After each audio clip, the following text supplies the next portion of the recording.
সবাইকে আমার অনেক অনেক নমস্কার, ভালোবাসা।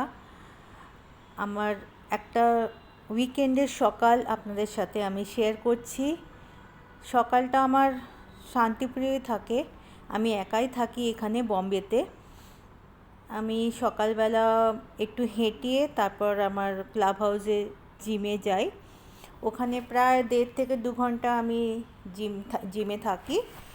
তারপর বাড়ি ফেরা, নিজের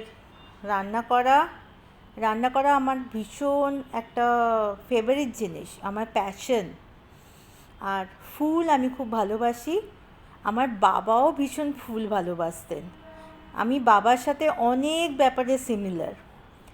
আজকে আমি বানাচ্ছি ইডলি ফ্রম স্ক্র্যাচ, একদম প্রথম থেকে বাড়িতে।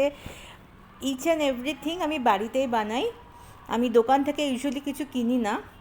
3 কাপ ইডলির চাল আর 1/2 কাপ উড়দ ডাল, যেটা বিউলির ডাল বলে, আর 2 চামচ মেথি দানা আমি রাত্রে ভিজিয়ে রেখেছিলাম। সকালে উঠে ওটা মিক্সিতে পিষে নিলাম।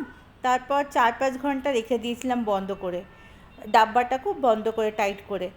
তারপর ফার্মেন্টেড হয়ে গেছে। বম্বেতে এত গরম আর এত হিউমিডিটি, 5 ঘন্টায় একদম রেডি। এবার আমি ইডলি বানাচ্ছি আমার ইডলি স্টিমারে। 10 মিনিটে রেডি,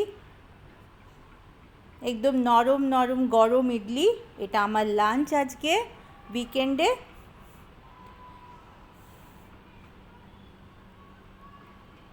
ইডলি স্ট্যান্ডে দুখানা থাকে, তো দুটোর মধ্যে আমার 9টা ইডলি হয়। দুটো যে পার্টিশন থাকে ইডলি স্ট্যান্ডের মধ্যে।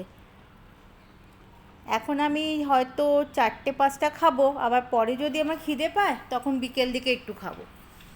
তো আমার ইডলি রেডি। এবার আমি ইডলির জন্য একটা গান পাউডার বলে, ওটা আমি বাড়িতে বানিয়েছি। 2 রকমের ডাল, চিলি পাউডার আর কিছু বাড়ির ধনে জিরে কিছু মশলা দিয়ে এটা আমি বাড়িতে বানিয়েছি, তেল দিয়ে খাবো। আর ফ্রেশ নারকোলের চাটনি, এভরিথিং বাড়িতে বানানো, সব কিছু বাড়িতে বানানো। আমি সব বাড়িতে বানিয়ে নিজে খাই। আর তার সঙ্গে আমার চাই গরম ফিল্টার কফি পাউডার পাওয়া যায় যে কোনো মার্কেটে।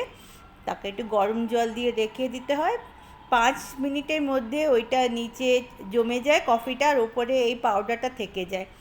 তো কফির যে ডিটকশন, যেটা লিকুইডটা, সেটা নিচে যায়। সেটাকে নিয়ে গরম দুধ ওর মধ্যে মিশিয়ে নিলেই ব্যাস আমার ফিল্টার কফি রেডি। আমার জীবন খুবই সিম্পল অ্যান্ড আমি খুব খুব খুশি আছি। আমাকে ভগবান এত শান্তি দিয়েছেন।